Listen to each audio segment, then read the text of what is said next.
Welcome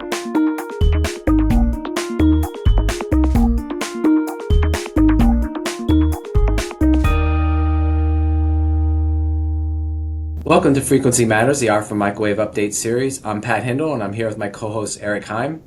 In this episode, we're going to take a look at our cover feature for the October Passive and Control Components issue. The cover story is written by Brian Walker from JFW Industries about choosing the right programmable attenuator for receiver sensitivity testing. It reviews the basics of receiver sensitivity testing and describes some of the considerations for selecting the right attenuators depending on the signal chain and the standards that you're being used. Eric, what do we have for our technical features? Well, thanks, Pat. We had a good article from Crane talking about using the multi-mix technology that they've developed in their Merrimack Industries facility to stack filters in a common footprint. And the premise is that as transceivers become more channelized, you need more filters, and the available space becomes an issue, especially at lower frequencies. So the article looks at how they solve the challenges of stacking interdigital filters, so that's interesting.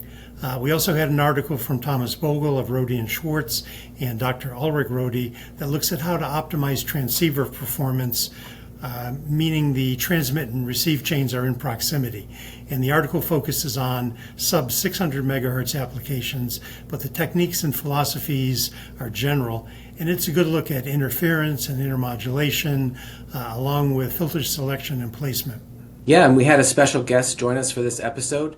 Keith Benson, Director of RF and Microwave Amplifier and Phased Array IC Products at Analog Devices. He joined me to discuss the IC market and its trends and some of the semiconductor technologies. Let's take a look at a clip from that now.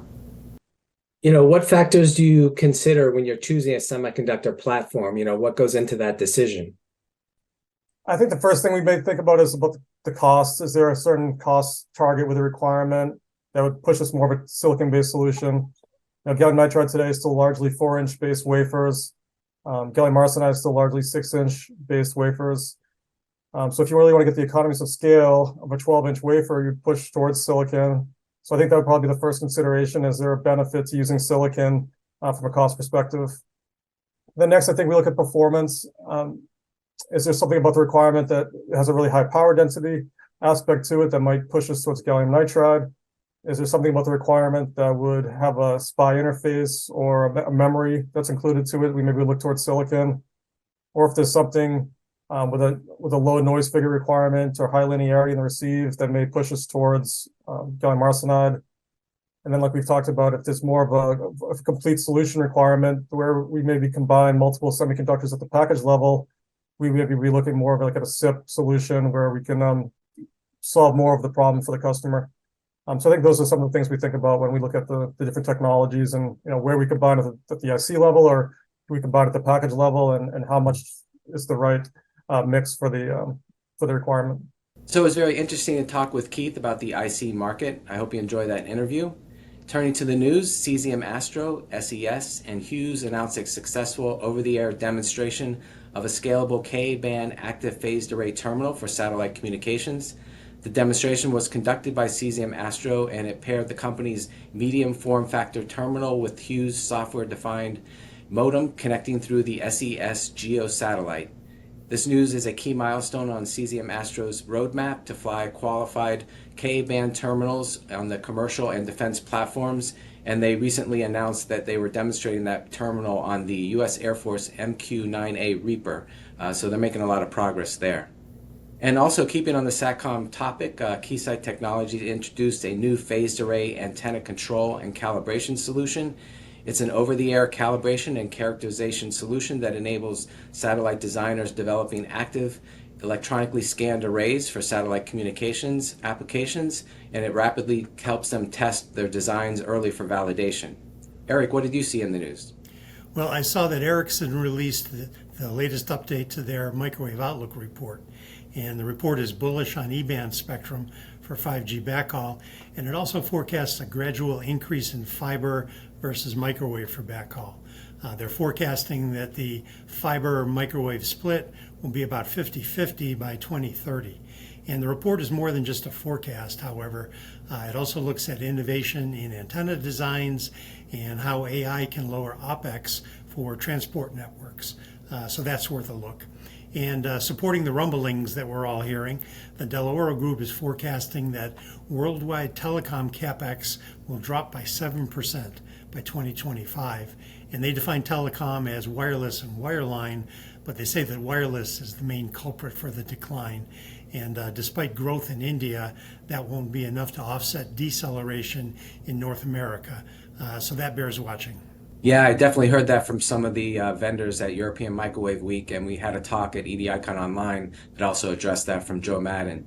So turning to the events, I will be heading to New York City for the Brooklyn 6G Summit, and it's hosted by Nokia and NYU each year. This will be their 10th year, and the summit will bring together like 50 speakers and panelists, and they're all like experts and leaders in their field, so it's a great event.